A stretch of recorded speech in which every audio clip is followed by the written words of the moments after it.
Christy Code Red, author, entrepreneur, retired professional boxer. As the inauguration grows near, there is concern, question,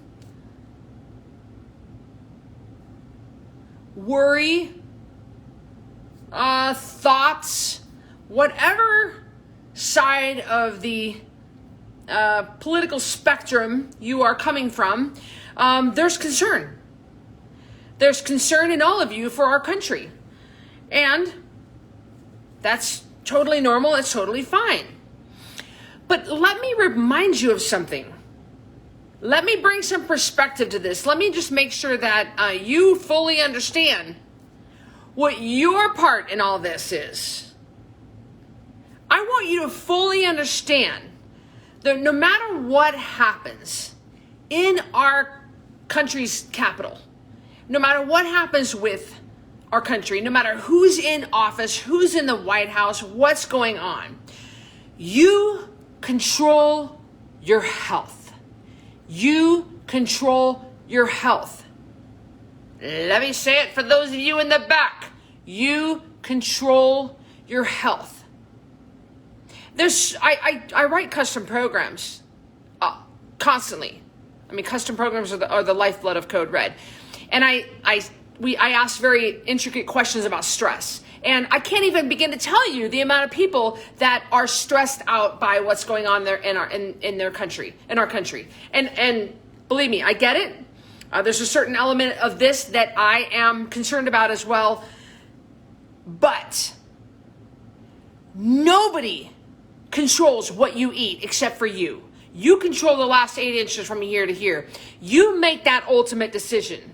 It is your responsibility to get healthy. It is your responsibility to lose weight and make sure that you are not a health risk and not a burden on our society and a burden on your family. It's your responsibility to take the measures to make this happen.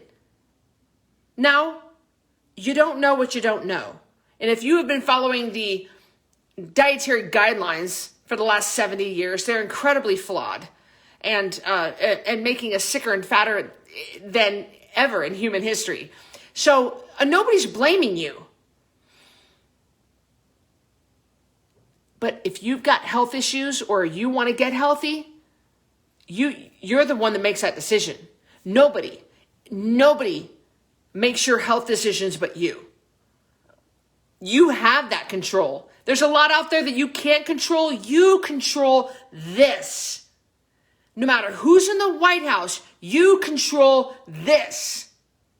You control what you eat. You control what you drink. You control how much you sleep. You control a lot more than you think. I really want you to get this. I don't want you to fall into that victim. I don't want you to deal with your stress and anxiety about what's going on in the White House or going on in our country by feeding that anxiety with Domino's pizza and caramel macchiatos and cake pops and wine. That is not an excuse just because you're stressed about the country. It's not an excuse for you to go off the rails. It's not. It's never okay. It's never a way to deal with our stress, anxiety, and sadness. It's never okay to do that. Ultimately, nobody's coming for you. You have got to take care of you, and you can't rely on anybody else but you. Nobody's going to be taking care of you. It's your responsibility to step up and say, all right, I got to do something about this. Code Red can help you. We have rolling challenges every month. Take a look at what we think. The proper human diet of real food, water, and sleep. The way we were created to eat. No processed food. No junk. It's easy. If you need help, we're here for you. But I'm telling you right now, stop with that victim mentality. Stop shoving the crap in your pie hole because you have anxiety about what's going on in this country. I can tell you that nobody in the White House is having anxiety over you. So take a step back and say, I'm going to take care of me and mine. That's all you can do right now, okay? You take care of your health. You make sure you're strong. You make sure you're able, and you make sure you're not a burden on you and your society and your finances and your household. Okay? You do you, and we can help.